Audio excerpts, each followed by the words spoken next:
Hello and welcome. This is a recorded version of my job talk. I am Anubruta Das, a PhD candidate at the School of Information at UT Austin. And my presentation is titled Developing Language Technologies to Complement Human Capabilities. I am primarily a natural language processing researcher with a background in human-computer interaction.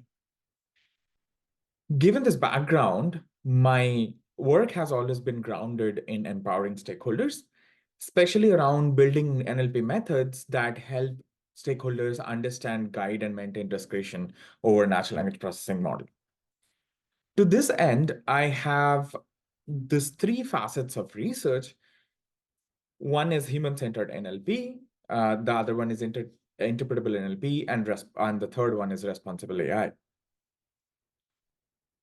So what do I mean by human-centered NLP? Basically, I shape this line of work with this high-level question: how can human-centered design help NLP tools meet stakeholder needs?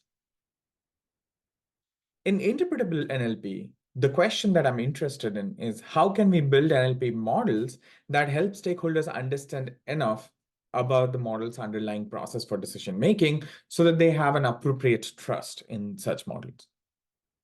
And a cross-cutting question comes under responsible AI is how can we detect and mitigate potential harm? As an interdisciplinary researcher, I have published throughout my PhD in these three areas consistently. However, for today's talk, I will mostly dive deeper into human-centered NLP and talk about a couple of studies in that area. And I'll talk about a study in interpretable NLP in detail. So let's look at human-centered NLP again. The high-level question is how can human-centered design help NLP to design NLP tools that can help meet stakeholder needs. When I think about human-centered NLP, I think about use-inspired research, where on one pillar we have domain needs, and the other side we have AI capabilities. So usually AI capabilities are taken to build applications that are grounded in the domain needs to tackle key domain challenges that are using these new AI capabilities. And the other side of this cycle is assess the domain needs and do a gap analysis against the current AI capabilities and direct AI research to address this gap. These two forms a virtuous cycle where both the domain needs and the AI capabilities can build on each other, where we improve AI research and move further AI capabilities and address some of the domain challenges with AI-based applications.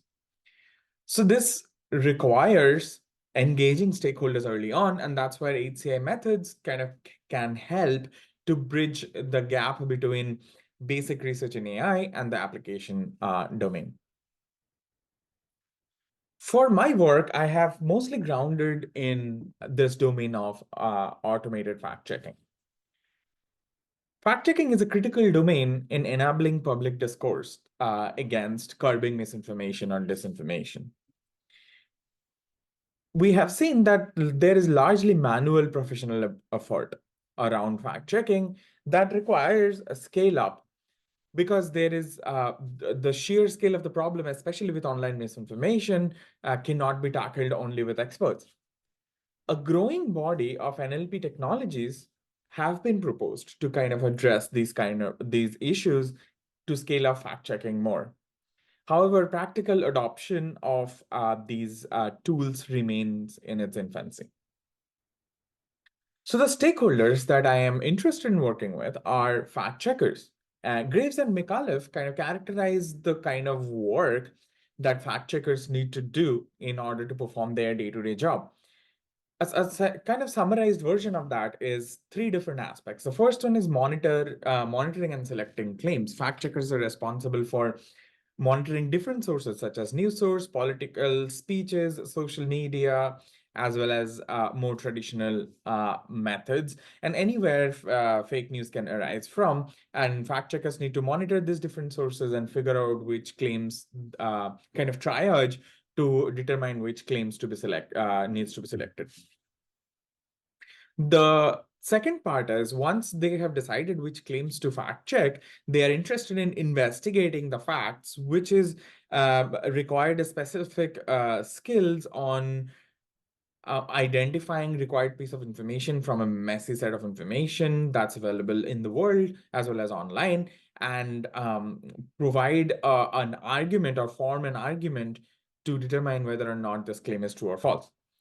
And the final part is that given these very complicated process, the final output is a simplified version, which is a written and published version of the fact-checking reports. And that's consumable by non-expert users or non-expert readers. Given this complex workflow and several proposed NLP technologies, I had surveyed automated fact-checking literature from a human-centered perspective. This is published in the Information Processing and Management journal titled The State of Human-Centered NLP for Fact-Checking. In this synthesis, we find that practical use of NLP is likely going to come from human AI approaches instead of automation alone. And most fact-checking practitioners desire tools that are easily integratable. You can take these tools and they can use it in their existing fact-checking workflow instead of having end-to-end automation. And based on these findings, we posit that it may be helpful to collaborate more with fact checkers early on in the NLP research. Given that we this kind of sets the foundation or or motivation for our work, where we co-design with fact checkers for NLP tools that are required for that might be useful in their day-to-day process. So we performed this co-design study with 22 fact checkers. We have fact checkers from different organizations and countries. In the interest of time, I'm skipping those details. But we have fact checkers from different continents and countries such as New Zealand, India, and United States, and the UK. It's a co-first of the study with other design researchers where I played the role of an NLP plus HCI researcher.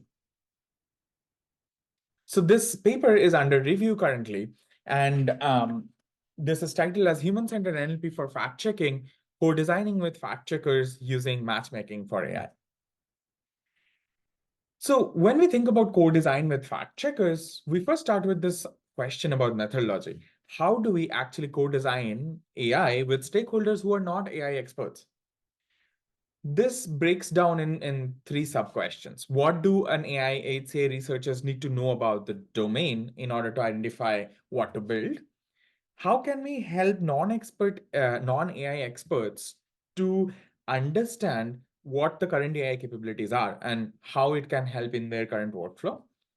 And then how can we exchange knowledge and co-design for the best possible outcome?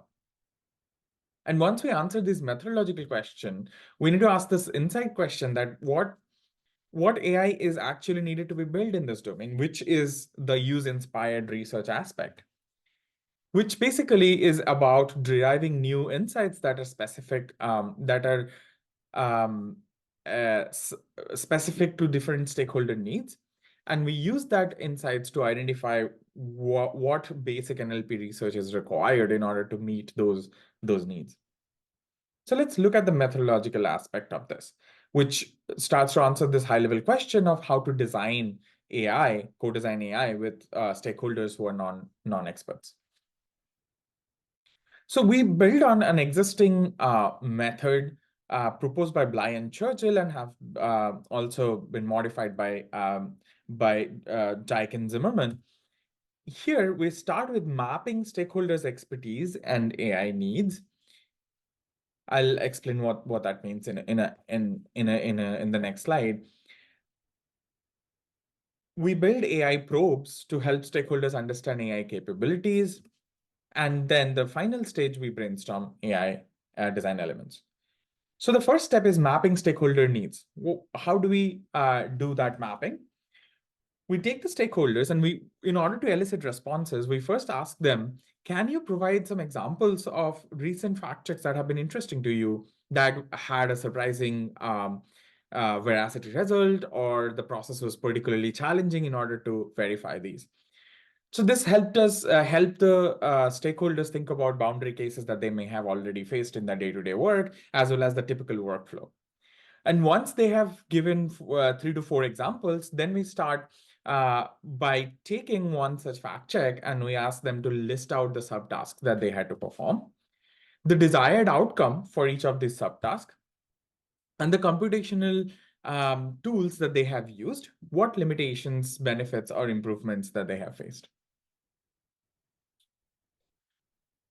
In the second stage, we provide them with AI probes to help understand what AI capabilities exist today that can address some of the problems in fact checking. We had 8 such probes. One example is, here is a static prototype. Given a particular body of text, we provide this AI tool can provide the claim that it contains and kind of subcategories like, okay, this is a claim that lies in future, and here is a quote that requires verification. And then we provide a high-level pipeline of the tool, like what the tool, what do we need in order to build such a tool? We need to define different kind of claim categories, for example, quote, and identify if the AI would try to identify if there are checkable claims here. So this is a static prototype. We basically introduce the concept of what the input to output mapping might look like. Once they have familiarized with that static prototype, we provide them interactive prototypes so they can play with their own input in order to have a better understanding. Once the AI probes are familiar with the stakeholders, we go into the brainstorming session. The first stage in the brainstorming session is ideas, where we ask the stakeholders to come up with as many ideas as possible for AI-based tools, kind of grounded in the capabilities that we had discussed, to see where in the pipeline we can build tools that will help them solve the problems. So, for example, here the ideas that people came up with, or one of the participants came up with, is monitoring misinformation tool, and that will be now used to input into to help fact checkers pick which one to be checked, and then the events that requires some sort of a planning, and then identify different narratives. Well, this particular detailed example is not important. The idea here is have fact checkers brainstorm as many sub ideas as possible in the fact checking pipeline from start to end. Once they have provided these ideas, what we ask fact checkers to do is identify the ones that are most needed at the moment, or solves one of their largest pain point that they face on a day-to-day work. And then the NLP researchers in the team also ranks this in terms of feasibility. So there are 2 orthogonal ranking in terms of needs and feasibility of implementation. And then fact checkers and the NLP researchers come to an agreement on which ones to, which ideas need to be built out first. Given a set of ideas, usually we take 1 or 2 ideas and then brainstorm them out with fact checkers. So once we have 1 or 2 ideas that we want to brainstorm, we now delve into the detail of what input to output mapping is required, what are the NLP techniques, and what data sets are required to build such techniques. So in the input to output, we basically ask fact checkers what kind of input they would provide, what kind of output they desire. And the NLP researchers contribute in terms of saying what kind of NLP techniques might be used to build such an input to output mapping. And then both NLP researcher and the fact checkers discuss what are the data set availabilities and requirements are that might help build such a tool. Then we talk about the AI technology design, where we get into not only the design of what kind of function and forms are required, what are their explainability needs are, what kind of design elements do they prefer? Is it text input, buttons, sliders? Is it going to be browser extension, and so on? And then we also ask them to provide some criteria of human evaluation. So what would they want to see as evaluation in order for them to trust such a tool for deployment in practice? After this three-stage co-design process, we analyze the data with 22 fact checkers over 3.5 hours of transcript design transcript per participant. And after analyzing that data in a qualitative manner, we come up with our results, which provides a gap analysis in terms of what are the current domain needs are, what kind of AI capabilities that exist today, and what do we need to do for NLP research in order to address some of these gaps. To this end, we identify 9 new needs that are not covered in the current fact-checking literature. We come up with 7 novel design ideas that are not present in the current automated fact-checking literature. So these ideas provide North Star for integrating fact checkers criteria into NLP tools. The reason we call it North Star because some of these tools may not be possible to implement right away with off-the-shelf AI technologies, and they require a varied level of research and progress. And some of them are possible to utilize off-the-shelf tools with a little amount of work in order to build those tools in deployment. So we have a mix of how feasible implementations are, and in case it is not, then we also identify what research progress do we require. So while I would like to talk about all of these ideas, in the interest of time, I'll mention one each from this fact-checking pipeline or the kind of work that the stakeholders engage in. The first one is forecasting disinformation. So this was a new need where we know that there is an idea of pre-bunking, where before a particular misinformation occurs, fact checkers are asked to provide some sort of a pre-bunk, or this has become an increasing practice. They will try to provide a pre-bunk to the general public. Whatever, on the other hand, fact checkers wanted to be prepared for a new event that will come, which means that concretely, if there were misinformation that came up in 2016 election, can some of that be used in order for them to be prepared better for 2024 election? So this way, they actually envisioned that large language models might be helpful in order to utilize and analyze fact-checking data sets and come up with claims that are likely to occur. And this is not meant for general consumption, but for fact checkers to have and preparedness in order to identify which claims are likely to occur, what kind of evidence they might need, so that they can go through some of the low-hanging fruits early on. Under the investigating facts, fact checkers mentioned that they often require to consult official data sets. For example, official databases in order to specifically for quantitative claims. So what does that mean? When fact checkers are thinking about querying official databases, they often require to do a long process in order to identify which database to consult, which agency to consult. More concretely, let's say it's a claim about COVID-19. And the claim is a particular statistics that might be available in a WHO database. So fact checkers need to figure out which particular database needs to be consulted from WHO, how to query them, and then formulate a query that will provide them the quantitative information that they can use as an evidence. So instead of having this process to be done manually, fact checkers envisioned a tool where a retriever can identify which official databases to query and then perform the query for them so that they can just utilize that evidence. The third one is AI-assisted critic and editing fact-checking reports. It's under the writing and publishing fact-checking reports bucket. I will discuss this in more detail in the next slide.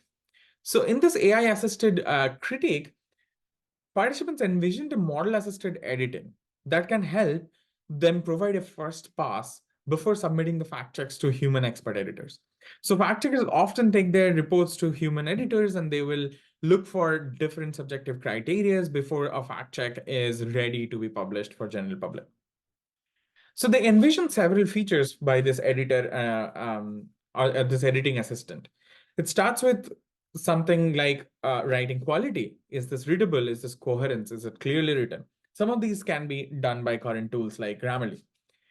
Then they move on to more subjective assessments, such as how strong is the present evidence? Are there silos in identifying such argument? And the third one is adversarial challenges to the written arguments so that they can even further strengthen how they are writing their fact-checking report.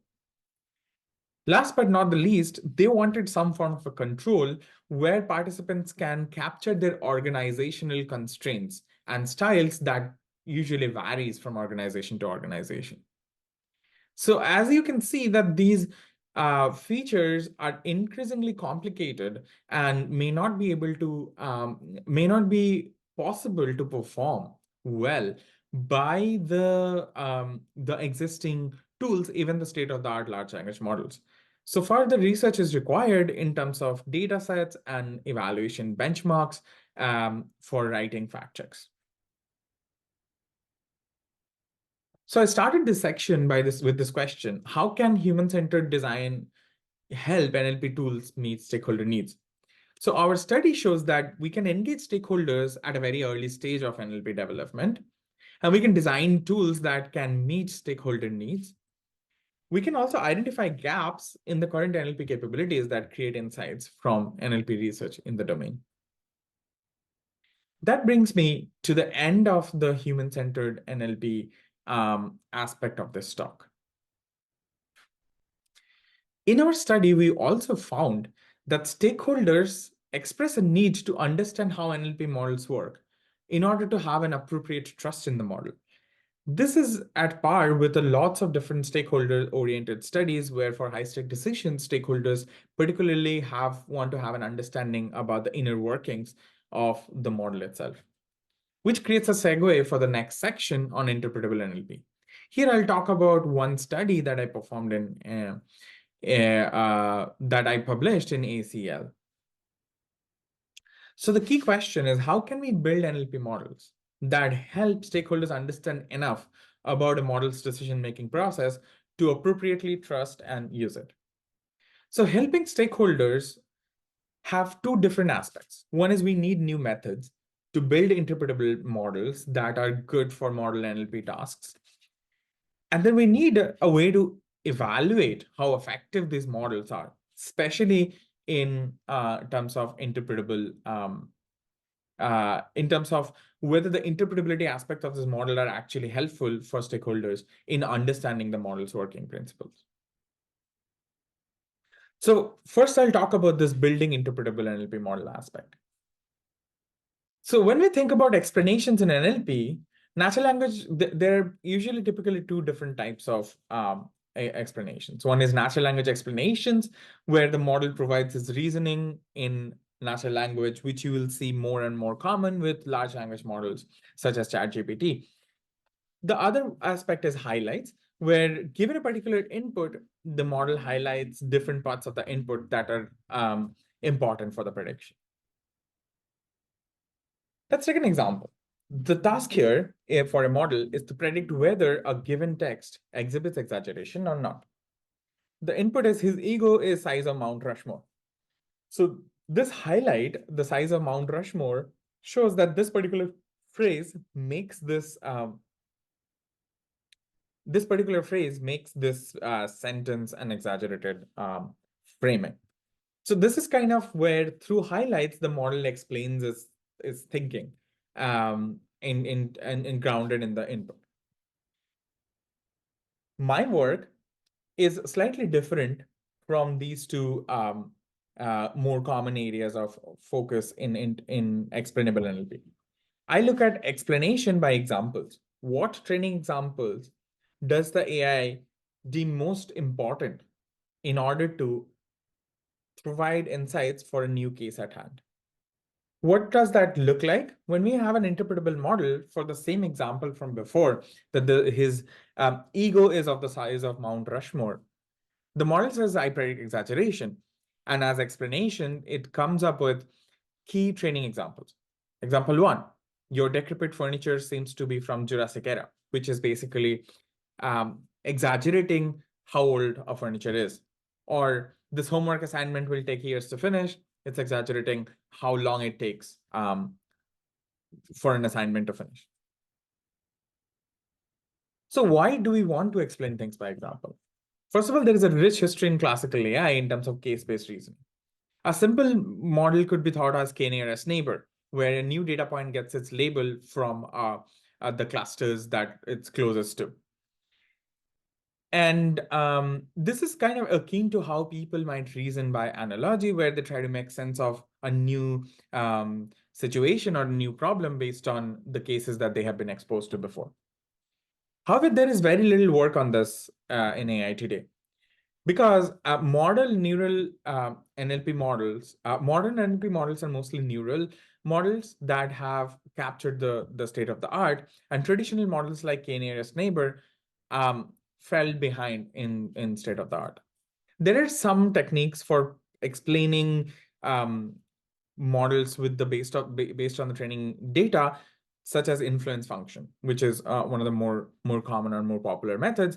The key here is that influence function kind of works as a post hoc manner. Once the model is trained, an approximation is used to identify which training data may have more influence on a particular prediction. So the conventional methods like nearest neighbor, decision trees, and logistic regression, they did not perform very well on the NLP tasks. Whereas they were inherently interpretable in nature. And in the modern NLP, we have large-scale pre-trained language models. These are usually black box in nature. However, they have powerful representations and provide superior performance. To this end, in my work, I attempt to combine the best of both worlds, where I take powerful representation from black box models, combined with inference that's interpretable, that provides explainability and transparency. And I also show in this work that we can do this without sacrificing any accuracy of the underlying black box model. The key idea of prototype networks was introduced by Lee et al. In a computer vision task. The idea is that, as you can see this, let's imagine this is the raw training data for a binary classification, and the algorithm kind of divides them into clusters, and the prototypes P1 and P2 in this case are the representative clusters, representative samples for these clusters. And once we learn these kind of clusters with cluster heads from P1 and P2, the inferences directly can be done by just measuring how far it is from P1 and P2, and whichever is closest, the model gets that particular label. Taking this model from computer vision is not straightforward to achieve state-of-the-art accuracy in NLP. So first, we start with an architecture that augments transformer-based encoders. We call that simple prototech. Then we have a dedicated prototype for handling negative classes. I'll explain that later in the talk, why that was useful. We provide a novel interleaved training algorithm to learn this dedicated negative prototype. And instance normalization helped us learn better, well-separated prototypes. So let's start with this architecture that we call simple prototech, where we have a transformer-based encoder to perform this binary perform a binary classification task to learn learn prototypes from the dataset. So in order to understand the architecture, we'll start with inference. So we have a test instance that goes through an encoder that gives us this representation, which is this yellow circle over here. Let's imagine that the algorithm has already learned several prototypes. So we have P1, P2, all the way to Pn. And then we calculate the L2 distance between the prototype and the test instance. And we calculate that for each prototypes. Now we have a linear layer for performing the classification. So where the linear layer takes the input, the distances from the encoder to the prototypes, which goes through a softmax and provides prediction. So once this prediction is provided, how can we explain this prediction? So we select the most influential prototype for this inference. And as you can see, this is basically a simple linear classifier. So the coefficient and the distance, a combination of the coefficient and the distance, can help us rank the prototypes in terms of their influence on this linear classification. So how do we learn these prototypes? We have three different losses. The first one is cross entropy, which is the kind of standard for classification, where we perform cross entropy on the softmax. Then we have two prototype losses, where the idea is to learn these prototypes in the latent space that are not the training examples themselves, and form soft clusters with around these prototypes from the training examples. To this end, we have two losses. The first one is LP1, where we minimize the L2 distance between the prototypes and the training examples. And LP2, where we encourage the training examples. So basically tune the training examples to form the soft clusters around the prototype. So our total loss ends up looking something like a combination of LC, LP1, and LP2 with a couple of hyperparameters. So before I talk about the results, I wanted to introduce the task here. The task that we picked is propaganda detection. It's an important task for fact checking, and it's a complex prediction task, especially for non-expert users. And the expert annotated sentences from news articles, around 21,000 sentences, whether or not they contain propaganda. So they actually started with 18 different propaganda types.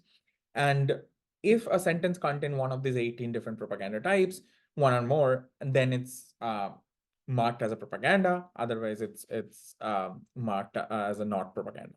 So we perform our experiments on this binary prediction task.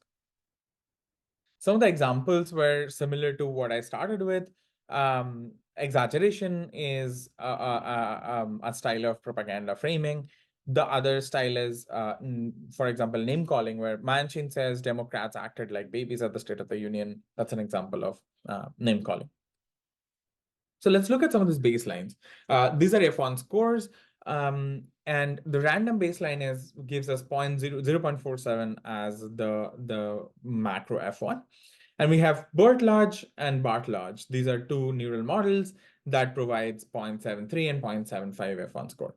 We also took the BART-Large representations and just fed it through a KNN, which is a more straightforward baseline that gives us a good result of 0.67. And when we train simple prototech, we actually get 0.62 F1 score. So we learn some prototypes that can do non-propaganda well, but propaganda tasks or propaganda classification not that well. And we see that this kind of falls short of the baseline. So to improve from this baseline, we make this change in the architecture where we provide a dedicated prototype for handling negative classes. So to learn this dedicated prototype, you see that we have P1, P2 through Pn, and we leave it to the clustering losses to figure out where the decision boundary lies. Instead, we provide one dedicated prototype for negative classes, and we train it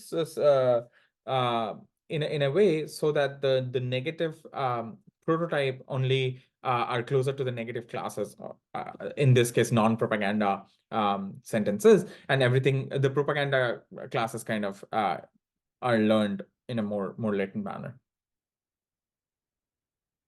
So how do we train these negative prototypes? We provide a novel interleaf training algorithm for that.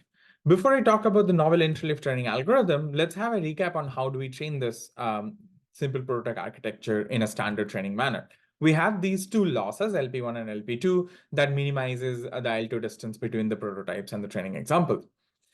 So for each many batch, we calculate the total loss and backpropagate through the network. So that's the more standard form of training. Instead, in our interleaf training, we have two different loops. For every iteration, we divide this into two loops. In first loop, we only train positive prototypes with positive samples and negative prototypes with negative samples. And then we calculate the LP1. And when we calculate the LP1, we back propagate only through the prototype layers, and we freeze the encoder as well as the linear layer. So you can think of this as everything else is frozen. The prototypes are taking a step closer to the training examples in the latent space. And in the loop 2, we train with all samples. We calculate LP2 and LCE, and there we freeze the prototypes themselves and update the encoder and the linear layer. We can think of this as the prototypes have taken a step and stood in that space. Now the training examples are taking a step closer to the prototypes to form these soft clusters, and we have a linear layer that's learning to do the classification. So just changing this training, we have achieved higher performance than the baseline such as KNN and BART, which is an interpretable alternative. However, we still fall short of the underlying black box model, which is BART large. So we use this trick called instance normalization. This was introduced again for vision task and style transfer. I'm not going to talk about this in details, but this specific type of normalization while learning this prototype helped us bridge this gap from 0.69 to 0.75. And we see that the instance normalization also helped us learn better, well-separated prototypes in the propaganda space. And it matches with the baseline accuracy with an added benefit of interpretability. So what are the key takeaways here? We provide a novel method, Prototech, that provide training example-based explanations that are faithful to the decision-making. This Prototech matches the predictive performance of the underlying encoder with added benefit of explanations. Now we want to see whether or not this added benefit of explanations were actually helpful for stakeholders. In order to do that, we perform an evaluation with MTech workers on two facets: model understanding, where the goal is whether or not these explanations are helpful in understanding the model behavior. And then we have utility, where we ask them performing a downstream task, such as propaganda detection, and whether or not this explanation adds some benefits in accomplishing that task itself. So how do we evaluate this? We take the model and we provide the input and the explanations, but we hide the prediction itself from the model. And for model understanding, given this pair of information, we ask the user to simulate the model behavior. So we ask you to predict, given these examples, what do you think the model has predicted? Whether the model thinks this is a propaganda or not. And for explanation utility, we ask a different question. What do you think is the ground truth? And here we have two different sets. One set looks at the model prediction itself. The other set doesn't look at the model prediction or is not available to them at the test time. So let's take a look at the results for model understanding. So first, in order to perform an A/B test, we provide random explanations and explanations from Prototech. And when we ask users about the random explanations, what the model may have predicted given random explanations, they are most of the time incorrect. Surprisingly, when the Prototech model is also incorrect, or that is, it could not classify propaganda correctly, the examples were confusing for people as well. So that they show similar pattern, such as random examples. However, that reverses when the model is correct. So the explanations are more helpful when the model is correct. So much research is required towards understanding where example-based explanation can be helpful, especially in help recognizing when the model is wrong. Unfortunately, this is consistent with a lot of other findings in the human AI teaming literature, where there is over-reliance on algorithm prediction. And we see that see similar effect in this context in our study as well. So for explanation utility, we first provide a baseline of sentences only. It's basically an annotation task. Given the sentence, do you think this is propaganda or not?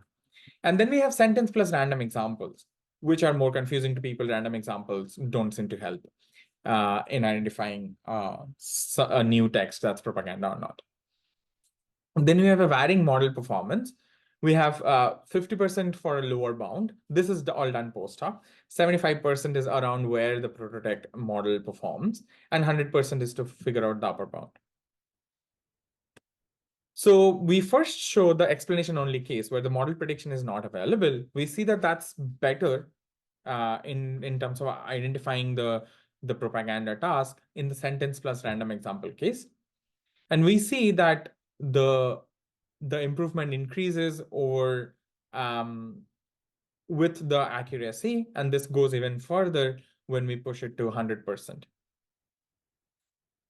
When we add the model predictions, we see that the explanations are even more helpful, and we see that the model kind of outperforms the baselines in this case, and it kind of achieves a better accuracy compared to all the baselines. And we see that there is a correlation in a way with the model accuracy itself.